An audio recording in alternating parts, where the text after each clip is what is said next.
Welcome to Demand and Disrupt, the Disability Podcast. Here, we will learn to advocate for ourselves and each other. This podcast is supported with funds from the Advocado Press, based in Louisville, Kentucky. Welcome to Demand and Disrupt, a disability podcast. I am Kimberly Parsley. And I'm Lisa McKinley.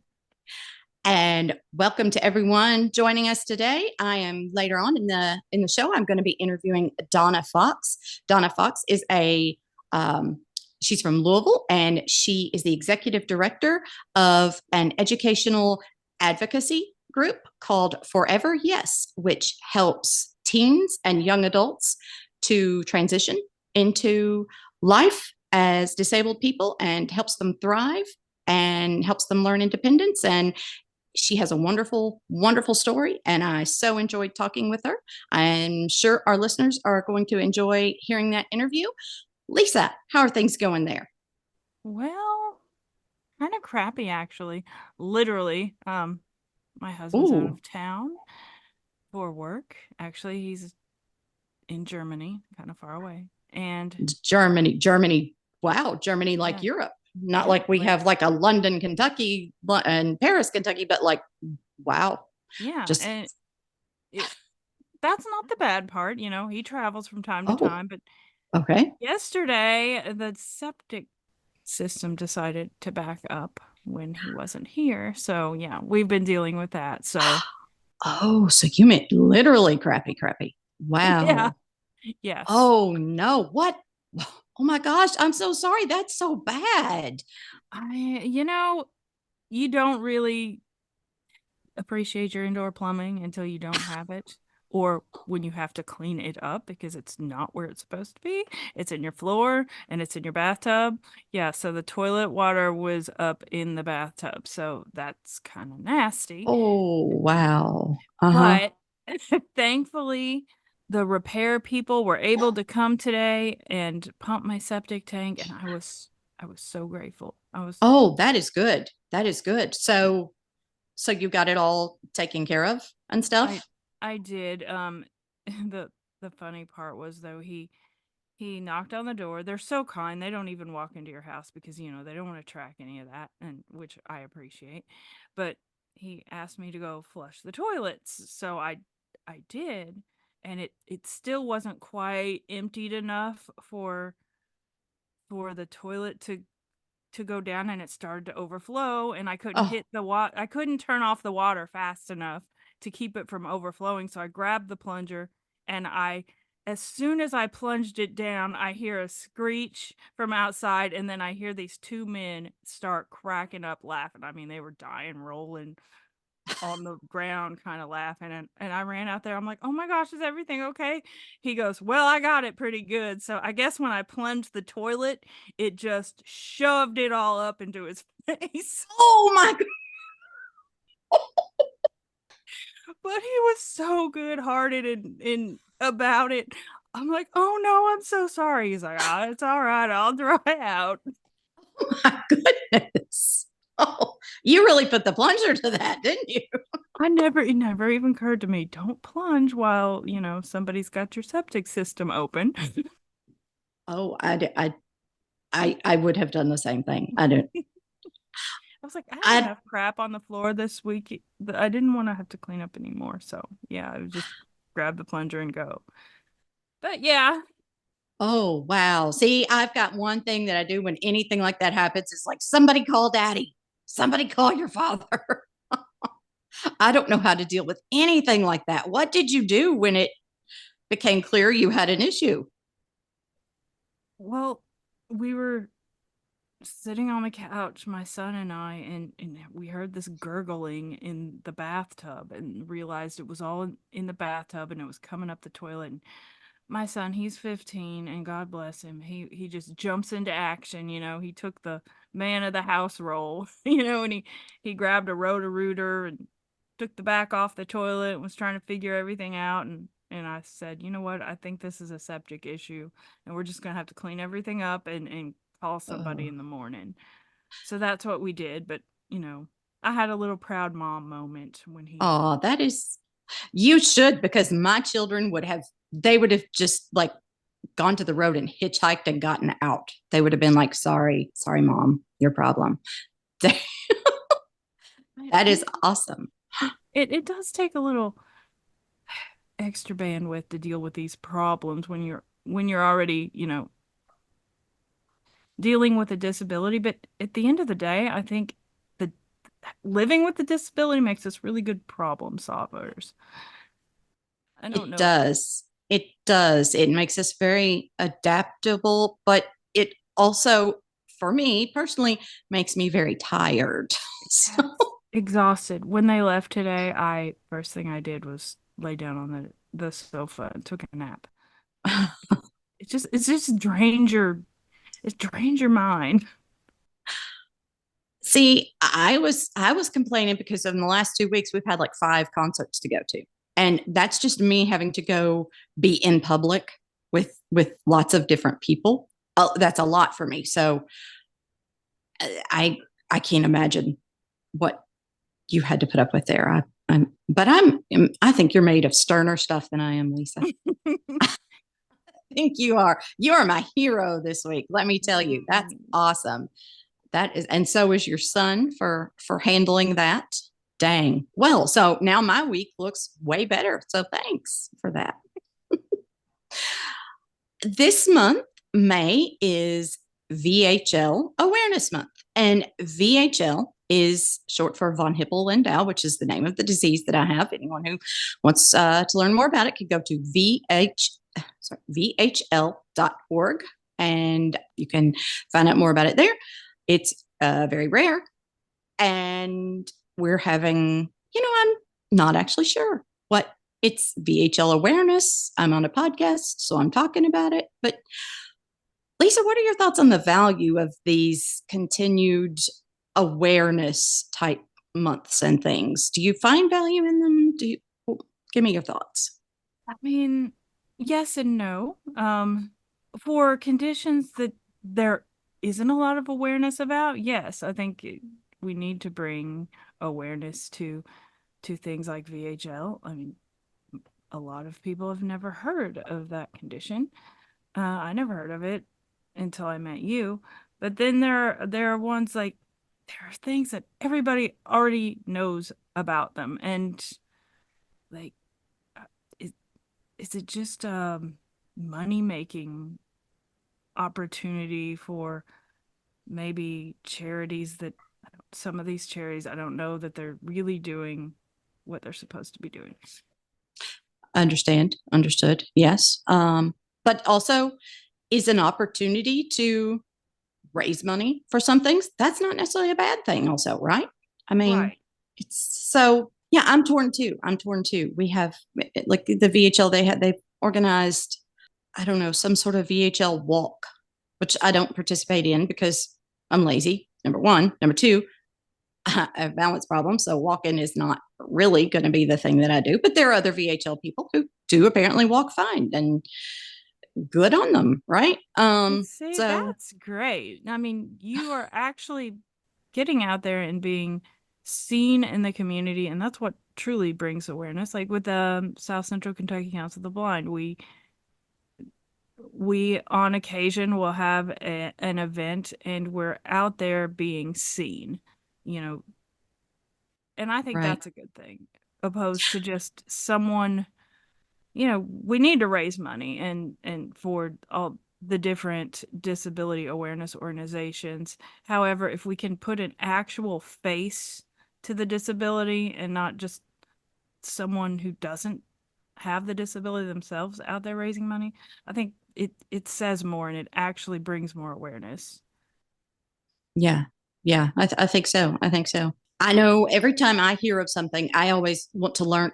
Every time someone mentions any kind of new disability or something to me, like Donna, who we're going to hear from later, has juvenile arthritis. And so I did like a deep dive after I talked to her on juvenile arthritis, to learn more about it because I did not know anything about it. And, I think I often say, every interaction that someone has with me, it's like that I'm the ambassador for all blind people, which is really, really a horrible thing for all blind people to have to put up with. And I do apologize that it's me when I meet people that that's the image of all blind people that they have. However, every time, maybe you look at every interaction as an opportunity to educate someone, Yes. And until you can look at it that way, until I was able to look at it that way, I was really bitter about it. I'm just like, it is not my job to educate you. But you know what? If it's not me, who's going to do it? And, so now instead of when they ask whoever I'm with at the restaurant, what would she like to drink? Once upon a time, I'd be like, she would like a Sprite, really snarky. But now, I kind of try to use it as a educational opportunity and let them know that that's just not cool. And here's a better way of asking, Oh, yeah. Last night at my son's orchestra concert, we were standing outside, and some other kids from the orchestra were there, and one of them asked me. He was young. He's probably 13 or 14, and he asked me. He said, "I've never met a blind person before. What's it like being blind?" And so I struggled between being like, "You little punk, go back to your parents and behave yourself," because there might have been some of that, and then also, okay, maybe I sit down with this kid and make him have to listen to me for 10 minutes. So what would you have done, Lisa? Oh, wow. I think I might have said, it's really challenging and complicated and not something I can fully explain right here and right now. Actually, I don't know what I would have done. Hmm. In those awkward situations. Yeah, I mean, probably I should have said, I would love to answer, but this is maybe not the time or place for that discussion. That would have been the smart thing to have said, wouldn't it? Yeah. Yeah. But we don't. Do you think that's what I said? No, what did you say? I said it's very dark. Kimberly. Oh my goodness. What did he say? I don't know. I just stopped disappeared. listening. I don't know. I stopped listening after that. Very dark. It's very dark. So, but yes. So see, we talked this out, and I figure I found a way that I could be a better ambassador for people with disabilities. But you know what? You actually did us a solid because, I think people just think blind people probably don't have a sense of humor. And so you gave us humanity. He was probably laughing, so I think it was a perfect answer. I like your way of looking at it. I'm going to adopt that. I'm going to say that's how it worked out, that I was just very witty. That's what I'm going to say. Not that I was annoyed and short tempered, but very witty. That's how I'd like to go. That's how I'd like to be remembered for this interaction. Next time you're pissy, just say it with a smile and they'll just think you're being funny. You think so? Yeah. I'll give it a try. I'm going to start carrying your business cards around and say, call Lisa. Just call Lisa here. All right. Well, everyone, we have a great show. So stick around to my interview with Donna Fox. Hello, everyone. I am honored to be joined today by Donna Fox. Hello, Donna. How are you? I'm great, Kimberly. How are you? I'm doing very well. Thank you so much. And Donna has a wonderful story to tell, and it's featured in the book, A Celebration of Family. And Donna, I found your story both heartbreaking, but also so triumphal. Just the way you talk and the way you tell it it's just so wonderful. Such a story of overcoming and getting through, to be successful. So I think I want to start with you talk about in the book when you were 18, you went to see your then gynecologist and to get a prescription for birth control pills. And he asked you a question when you were there. And I was wondering if you could share with us what that question he asked was. Absolutely. I was rather floored when he asked, but when I made the request for the prescription for birth control pills, he immediately asked me, why would I need them? Yeah, right. Just And gonna I'll let our listeners sit with that for a minute. okay. Just the complete insult of it, number one. Also, the complete idiocy of it for another, because But I think it does speak to this idea that disabled people are asexual beings, and that wasn't like in the 50s or something. What year would that have been? Do you know? That would have been like 1983. 83. Yeah. I Mhm. mean, so not the dark ages we're talking about here. No. And still, so tell me how things, he then obviously thought there was no way you would get pregnant. So I guess I sit here asking a mother of two, what happened, Donna? What happened? Well, looking back while I was in the appointment, it didn't necessarily hit me at the moment, but as I processed it and, with time, I was like, why would he ask that? And naturally, my first thing was, oh, he thinks people like me don't need birth control pills because we're not sexually active and we're not in relationships, when in fact we are. But even at age 15, I had a doctor tell my mother not to worry about me dating and having relationships because people like me didn't do things like that. And that was actually said. So when all of this started to kind of come together, and I looked back at my doctor asking me why I would need those, it was insult. Yeah. It was degrading, it was insulting. And I will be very honest, I didn't understand why he would even ask it, because I just seen myself as Donna. I didn't see Mhm. myself as someone who could or couldn't anything, because at that point, I was doing pretty much anything I wanted to do because no one had told me I couldn't. So now I'm being hit with this, you don't need it because, and the only because I could come up with was he really thinks that individuals who have disabilities, and of course my disability is very visible and very physical, people like me don't have those opportunities or don't need those opportunities. Right. And the also the unspoken there is that, I mean, what he's saying is that we're unlovable. Yes. Yeah, that's what he's saying. He's wrong, obviously, because I mean, we've got a whole book of parents with disabilities that show we can reproduce and do it well. We parent well. We're good at that sort of thing. So, but yeah, that's so. Tell me what it was like for you at 18, having heard that message, having heard that and internalized that. Did it change your view of yourself, or did it Absolutely. what? Yeah. Tell me about Um, that. like I said, at first it didn't really hit me, but then the more I thought about what I heard at 15 and what I'm hearing now, there's only one real message that is implied. And it's that I shouldn't be doing these things, or I couldn't be doing these things. But I was hearing that, you shouldn't be doing. And that put inside of me something I wasn't used to. I was used to saying, if I want to drive a car, I'm going to learn to drive a car. If I want to go to college, I'm going to go to college.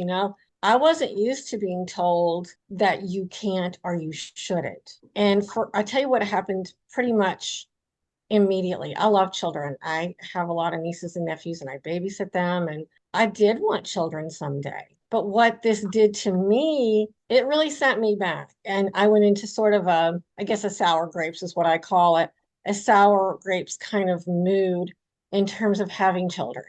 Because if I shouldn't have them, then I guess I don't want them. So for years, that was how I went around, was like, me and my peers would talk. I'm like, well, I really don't want children. But inside, I knew that I did. But that one doctor, that's all it took, was that one doctor telling me what he told me. And what it left me with was, I'm not good enough to be a mom, or I shouldn't be a mom because of this. And how could I take care of children was a message I got out of that. He didn't necessarily say that, but that was a message I got. So for years, I didn't want children. And I did, but I was trying to convince myself I didn't, so that I wouldn't be destroyed when I didn't have children. It hurts less when it's on your own terms, doesn't it? At least Yes. you try to convince yourself it does. Yeah. Yeah. But you did have a kid. You did get pregnant. I did. mhm. I actually had a pregnancy before my older son that I miscarried. And what did that do to me? It sent me right back to everything he said. I shouldn't, I couldn't. And I was like, I guess they're right. I guess I just can't have kids. Or it wasn't meant for me to be a mom. There was a lot of messages that came with that miscarriage that came from the messages that I had heard in the medical community between my doctor at 15 and my doctor at 18. When I got pregnant the second time with a live birth, it had a few problems. I ended up going in labor early. And so the goal was to keep me from having the baby too early. And again, I was like, oh my gosh, they're right. I can't have children. I'm going to lose this baby too. But I didn't. We held in, we held on. He was born 7 weeks early, but I had a baby. And it was kind of interesting because when you have a baby, you go through all those emotions of, oh my gosh, I can't believe this. And you feel so blessed and you feel so amazing. And here you are holding this little baby. And I was doing all that, but I was actually second guessing. Why did this happen? Because they told me I shouldn't have a child. Why? Okay, it must be, it was just meant to be. So I went into that mode, like, oh, I'm supposed to be a mom. And that kind of changed everything for me. I went into the I'll show them attitude, right? Uh-huh, uh-huh. Yeah. And and I did. It serves us well. It serves us well. But I'll show them. It does serve us well. It does. And I felt like even my OBGYN was questioning, I mean, I already had the baby, but I still felt like he was questioning my ability to take care of the baby. And for me, that was quite scary. I actually became a single mom when my baby was only 7 months old. And so that threw another issue into the whole puzzle, if you will. I was like, oh my gosh, I was afraid. I was like, somebody's going to say something or do something and I'm going to lose my baby, you know? So I had to go into this, I'll prove everybody wrong. I can be a mom. And again, I was always very small too. So I've always been very determined and stubborn and bullheaded. So Uh-huh. I was gonna be a mom. I was gonna have this baby and I was gonna keep this baby and I was gonna raise this baby to adulthood. And I didn't care what anybody said. I really tuned a lot of stuff out once my son was born. I tuned out the negative and tuned into what I felt was the positive, which was I can do this. And I mean, there's parents out there that don't have disabilities that are not the greatest parents, and we all know some of those. So I kind of went with that. And that's kind of what kept me grounded. I know that might sound kind of different, but it was like, you know what? I'm going to be a good mom. I'm going to be the best mom I can be. And it doesn't matter if I have a disability. That's just a part of me, just like the hair on my head. So I had to really develop a thought process that would help me to get rid of the negatives that were going around. I mean, I had friends and family too. If you can't take care of him, we can see about me taking him. And I'm like, you're not taking nothing. This is my Oh, baby. uh-huh. Yeah. And I mean, it's very disheartening when your physicians say this, but then when you've got friends and family saying, Donna, how are you going to take care of this baby? I found ways. I found what worked for me. And it was that simple. In the book, Celebration of Family, you talk about how disabled people are adaptable and creative. But you Yes. also say that that adaptability was tested when you became a mother. So can you tell Absolutely. me so can you tell me about some of the ways that you had to adapt and things that you did? Well, I am a very creative by nature person, thank goodness. But for example, baby bottles, I'll just be honest, were a struggle. Making sure that, the lid was on good and not so good I couldn't get it back off. And so one of the first things I had to learn was what type of bottle is going to work best for me. And back in the day, I think they were called Playtex, and they were bags that you put down into the bottle. And those worked because I didn't have to worry about the scrubbing, and the nipple part of the bottle was actually kind of large, so I could grip it better than I could a regular type of baby bottle. And it was just, walking through the store and seeing this bottle and going, you know what? I think that might work. And it did. And there were things, diapers. Of course, you know, we're going back. My son was born in 1991. So we're going back in time, and things have even changed since then. But the disposable diapers back then were tape instead of Velcro. And it was really difficult because that tape, the adhesive on those diapers was really strong. And I could get the diaper on quite well, no problem. But when it came time to take the diaper off and undo the tape, it was very difficult. I was like, oh my gosh, oh my gosh, oh my gosh. I started panicking, you know. And my mom was like, well, Donna, you're going to have to come up with something. And, you know, I had several people say, you know, go to cloth diapers. Well, that was going to be worse because you use like a safety type pin. And with my hands the way they were, that wasn't going to work. So until my son was older, I just kept a pair of scissors near the crib. Not where he could get them, of course, but I literally had to cut the tape. And both of my boys were potty trained quite early for this obvious reason.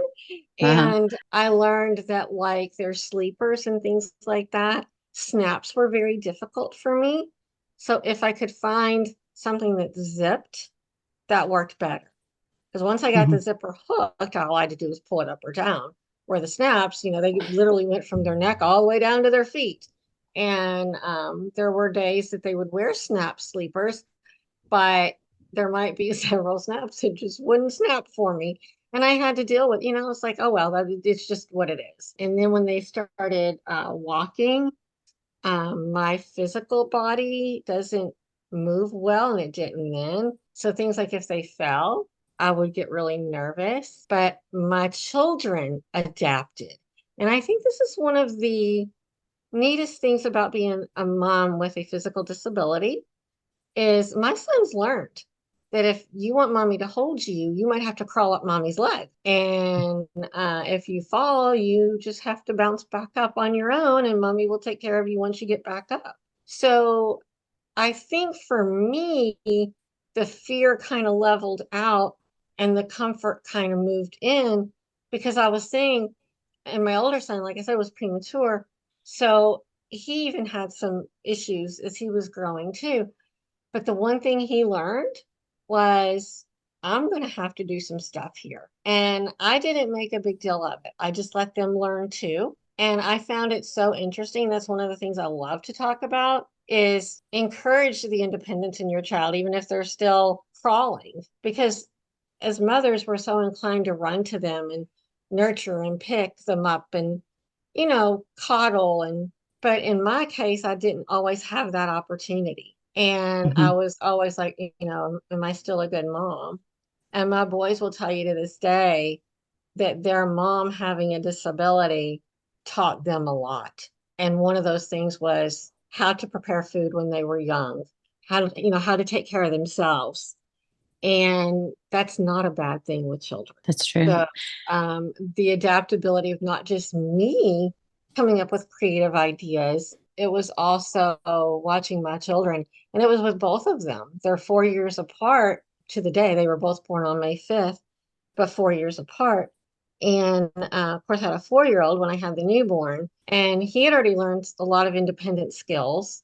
And he took on that role of being the big brother and helping mom. And by the time they were like 7 and 3, my older son, he knew when I needed his help. I didn't even have to ask.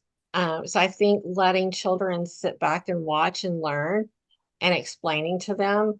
I know with my hands, it's very visible. And even he would ask, you know, mommy, what's wrong with your fingers? And I would be very honest. And then I would let him know that that's why I needed his help sometimes.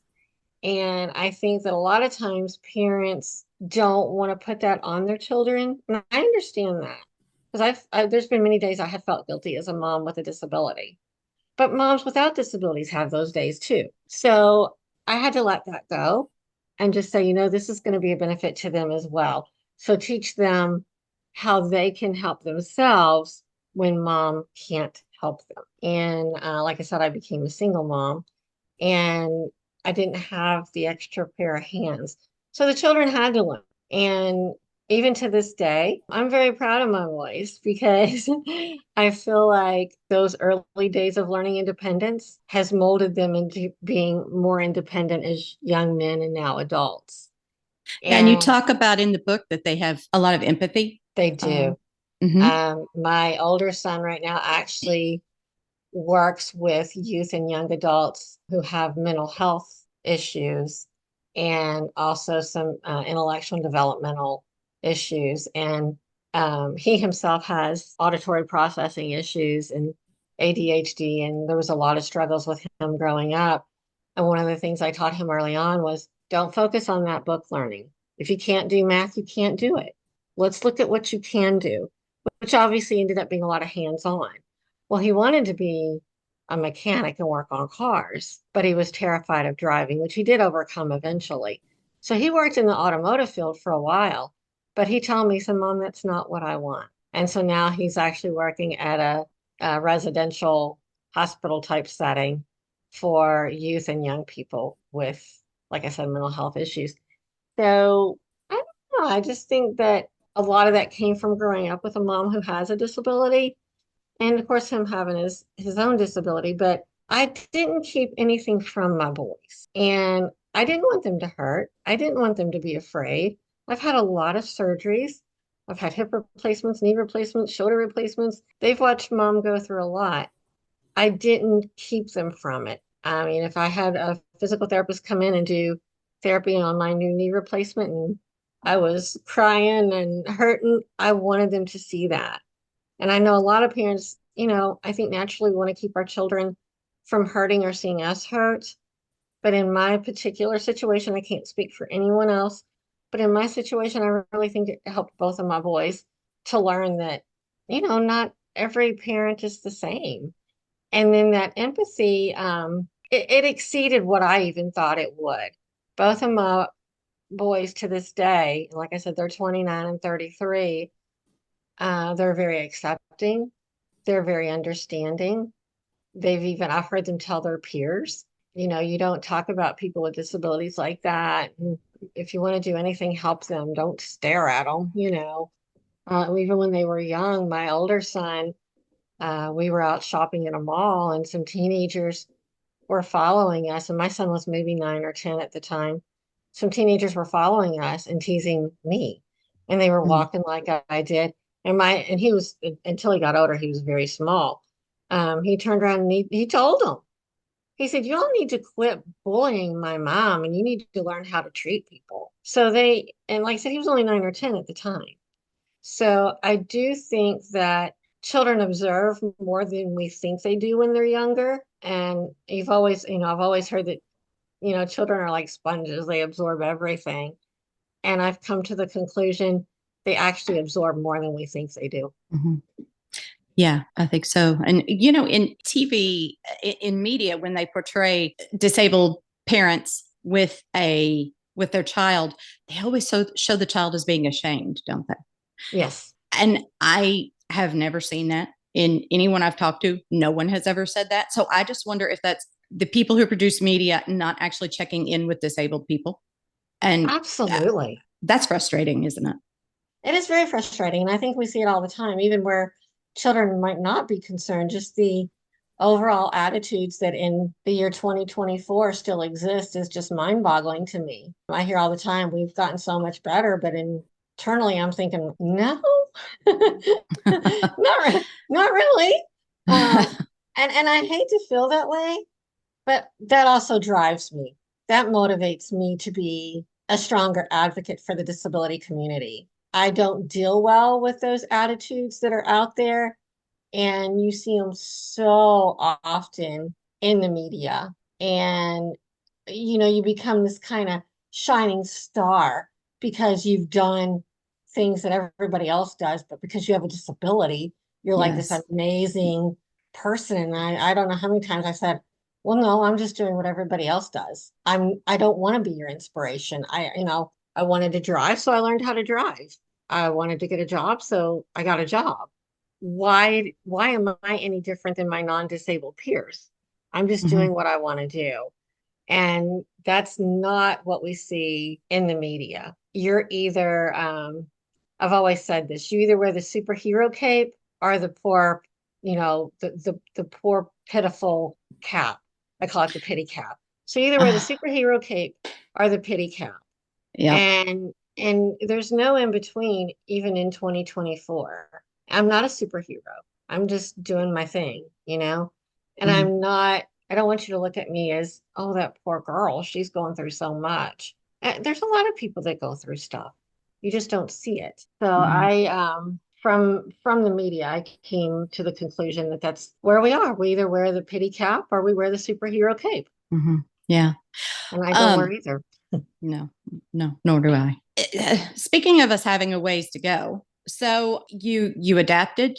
You were a single mom, raising 2 boys, and doing it well, getting it done, and yet still someone called Child Protective Services.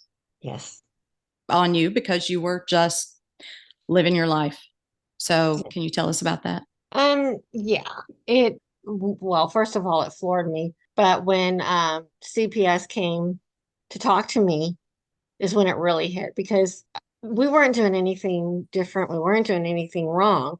I think what happened was they seen my physical disability and me trying to keep up with what was then a almost 3-year-old. And 3-year-olds are pretty active for anybody. So when they came to talk to me is when it really opened up to me what some people in general society seen. And what they seen was this person with an obvious physical disability who had a child, and in their opinion, that was wrong. So it was kind of interesting when CPS came.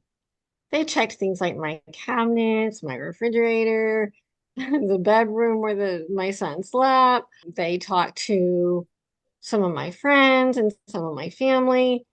And I was so embarrassed and I felt so belittled, but more than anything, I was terrified.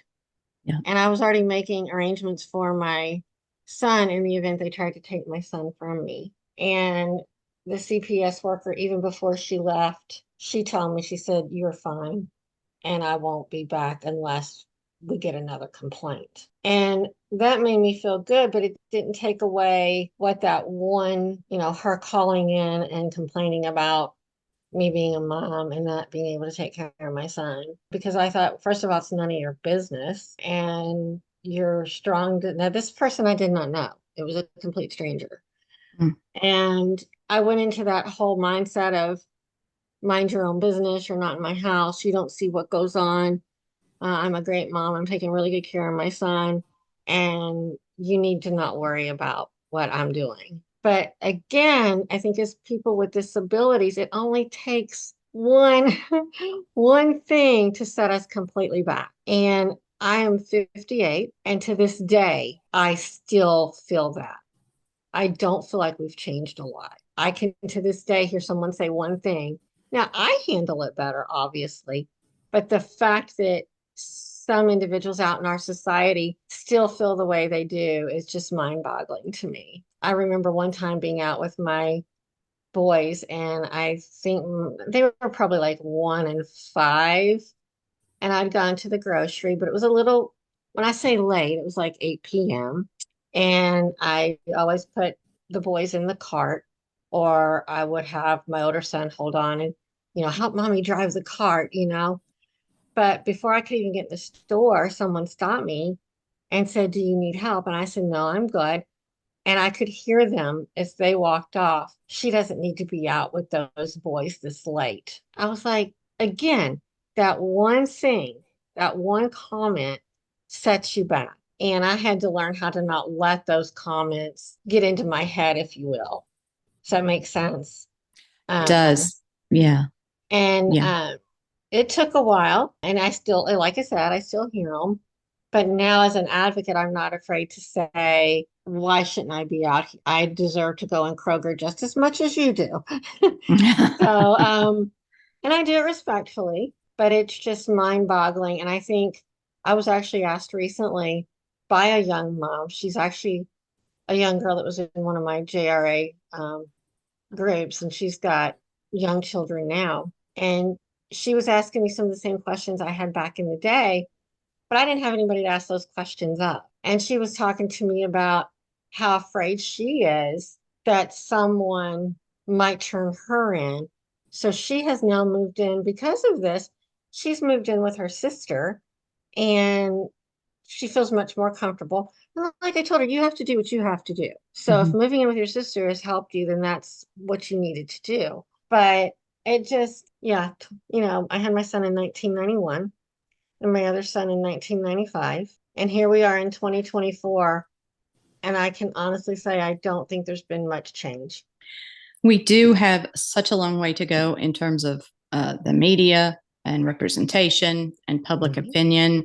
But I did just read, and we'll be following up on this later in a future episode of the podcast, that a new Department of Health and Human Services rule was finalized that makes it illegal, I guess, to discriminate on a person based on their disability. And that is in terms of parenting also. So, yeah, so that's a win. As I saw someone on a email chain that I was in saying, we don't know what the judicial ramifications of this will be, which of course means somebody's going to challenge it and throw up a fit. But absolutely. It's a step. We're a step further. We're one step further. So, well, that's what I tell people. Even if we move one step forward and two back, at least we made that forward step. We did. Yep. Exactly. We did. And what choice do we have but to keep on? We have no choice. In my opinion, we don't. I mean, I say it all the time. We don't have a choice. And as an advocate, my big push is our education and awareness. And there's been a lot of situations, especially with my children, as they were growing up, a lot of people just don't know. And I don't think that they're intentionally trying to be mean or cruel or have a bias. I think they just don't know. And I've even had people tell me, oh, I didn't know you could drive a car. That didn't hurt my feelings. That didn't make me feel bad. I'm glad they said that, because then I could come back and say, well, just because a person has a physical disability doesn't mean they can't drive. So that's an education and awareness. And the program that I work with, that I direct, that's our main foundation, is education and awareness. So you've got to learn how to advocate and speak up, whether you're that mom with that child or you're an adult who wants to drive. We've got a young lady now that she wants to drive and her dad's been taking her out, but she failed the eye test, so she's not going to be able to drive. But she understands that. And that's what I tell them. You have to educate and raise awareness, because I think a lot of times, I truly do, and I really see this in the health field more than probably anywhere, they just don't know. I recently had a nurse tell me, oh, I didn't even know children could get arthritis. I've never heard of this.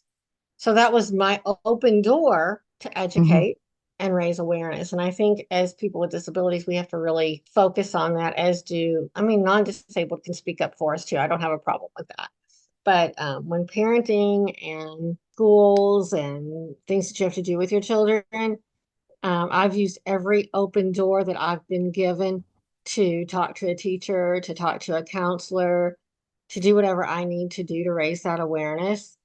I know one of the most kind of fun things I ever did when my boys were small was I always had them in YMCA sports because I wanted them to have the opportunity to do what their peers were doing. And it was a parents versus kids soccer game. And the coach came to me and said, Miss Donna, if you just want to take care of the trophies and hand trophies out, we would really appreciate that. And I'm like, no, I want to be more involved than that. And he's like, well, what can you do? I said, I want you to put me in the goal, the soccer goal. He said, I can't do that. I said, why? He said, well, we don't want you to get hurt. I said, think about this for a minute. The kids are going to score because I can't get the ball. So just think about it for a minute. And then you let me know if I can get in the goal. And so he put me in there. But the thing that came out of that more than anything was the children seeing Miss Donna participate with them. Right. And seeing you try. Again, education and awareness. So tell us real quick about you said the group that you direct. Tell us about that. It is called Forever Yes. And the yes stands for Young Empowered Self-Advocates. Originally, we were just Yes, but I've been working in the program as director for over 12 years. And what was my 16-year-olds are now my 28-year-olds. So they didn't want to have to leave the group because they got to age 24. So we decided to add the forever. So Okay. instead of being young empowered, now we're forever you're empowered. So that's what that stands for. And again, our foundation is, I call it our own self ADA, if you will. It's self-awareness, self-determination, and self-advocacy. So first of all, you have to know who you are. And it honestly did surprise me when I first started this, how many young people did not even know their diagnosis. And if you don't know your diagnosis, then you don't know how it affects you. Mm-hmm. And so immediately I was like, guys, when you understand what your diagnosis is, and I used my juvenile arthritis, once you understand that, oh, that's why my hands look the way they do. That's why I couldn't catch that ball when I was in the goal. It's kind of freeing, if you will. It kind of frees you from the I can't and feeling bad because you can't. So I told him it's really important to understand the reason that this young lady I'm working with now isn't going to be able to drive is because of her vision, which she has zero control of. So again, that education piece and knowing who you are, that self-awareness piece, then directs you into being able to be someone who can make those decisions for yourself. So with self-determination, we make sure that they understand why it's important, even if it's as simple as picking out your clothes in the morning, why it's important that you do that versus your parents. And even in 2024, when we go into the classrooms now, we talk about that, and I'll say to them, who picked out your breakfast this morning? My mom. Who picked out your clothes this morning? My mom. And the youngest student that we see is 16, and the oldest we see is 21. And currently the program goes into 21 schools, 18 in Jefferson County and 3 in Bullitt County. And I have a team of mentors that go with me. And all of my mentors are people with disabilities so that the students can identify. And these are the things we teach. So once we get to that decision making and trying to encourage them to make their own decisions. Yeah, you're going to make the wrong decision sometimes, but it doesn't make you a loser. You're either going to come out on the good side or you're going to learn something, but you're not a loser. So it's important to know who you are and to be able to make those decisions. And again, we all make bad choices, but we learn from those choices, where a lot of the individuals we work with are not even given the opportunity to make their own decisions. So we talk about the importance of that and why you need to be not just self-aware, but also self-determined in the sense that you can make your own decisions. And then we go one step further with self-advocacy. Now you know who you are. Now you know how to make decisions, but now we got to talk to you about speaking up. Because what if mom or dad says you can't, but you're 24 years old and you know you can? What do? You know yourself well now. You know what you can and cannot do. You've made the decision you want to do this. So now you got to speak up and say, I'm 21 years old and I want to do this.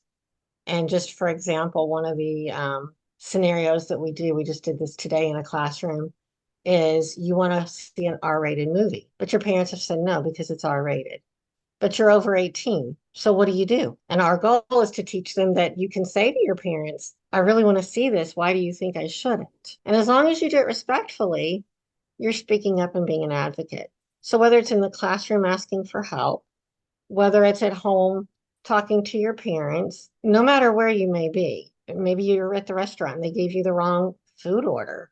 Do you eat what they gave you, or do you go back up to the counter and say, this isn't what I ordered? So the foundation again is know who you are, be able to make those decisions, and then lastly, be able to speak up when you need to. And as long as you speak up with respect, it's okay to do that. And just today we had several students say, oh, I couldn't do that. And we're like, why can't you do that? Because that's disrespectful. I said, not really. You're just asking why you can't watch a movie. That's not disrespectful. And we take this across the board, whether it's in school, whether it's at home, whether it's out in the community. We talk to the students about these 3 pieces, which I feel is very important. And now we've got students who've graduated, and now they're going back into the schools with us as mentors. And that is so encouraging to me, as the program director, but more so because I'm seeing young people with disabilities who have learned it's okay. I've got a few that are working now. I've got a young man who works at Dick's Sporting Goods, and he's always saying, I wouldn't have my job if I didn't learn that I could advocate for myself. Mhm. So that's the bulk of the program. I could talk for hours about it. But I And mean, we talk about things like dating and getting jobs and living as independently as you can. And, I tell them, I don't know a single person that lives 100% independent. We're all relying on something. right. And, so don't beat yourself up if you feel like you're not living as independently as you can. All you can do is do the best that you can do. But we encourage you to do what you can do. Don't back down from it. Instead, learn from it and move forward. And again, you might take that step backward. It's okay. Sometimes we have to step backwards. I'm stepping backwards right now with my new cancer diagnosis, but that's okay because I'm also stepping forward. I see positive changes daily in my journey that I'm on right now.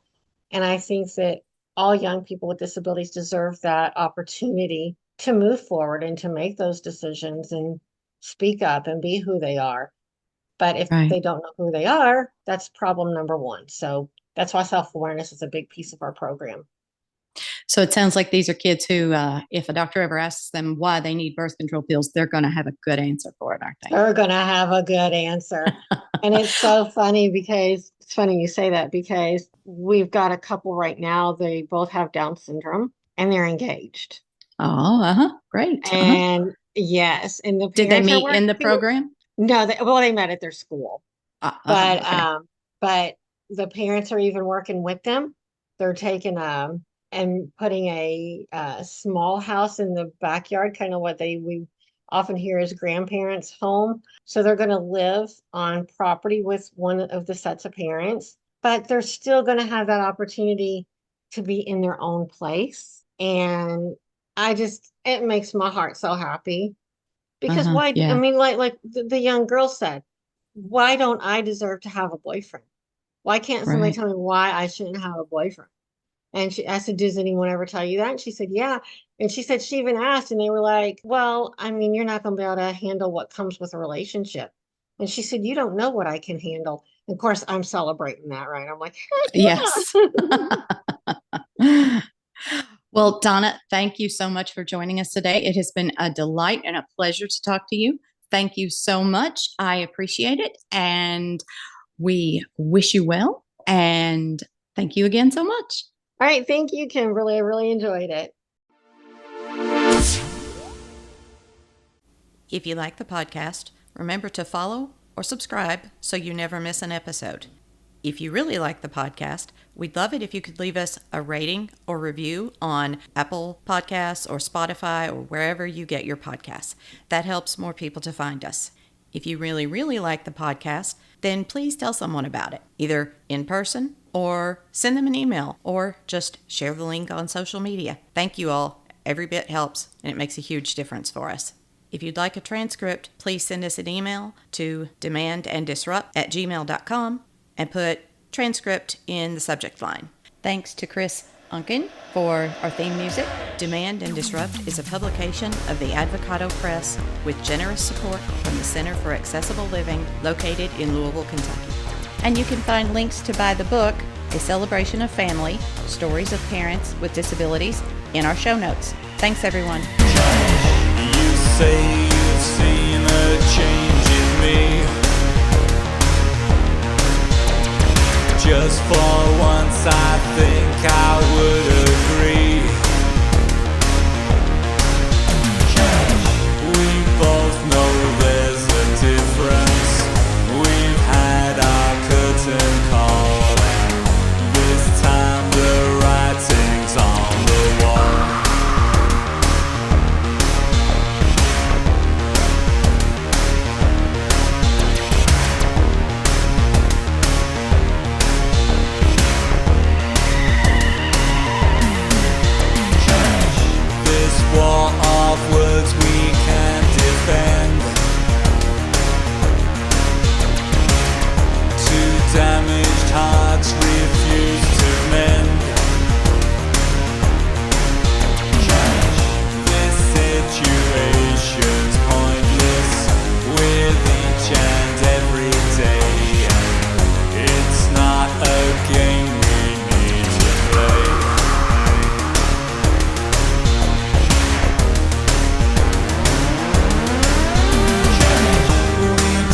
tried to make things better, repair and rearrange things, but each and every letter spells out the need for us to open up our minds and hearts to change.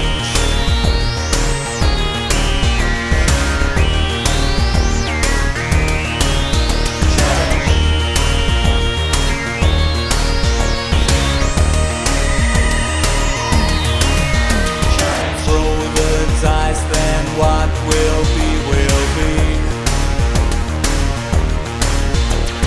Disregard for good to set us free. There's just no way of knowing if love lives anymore. We'll turn out the light, then close the door.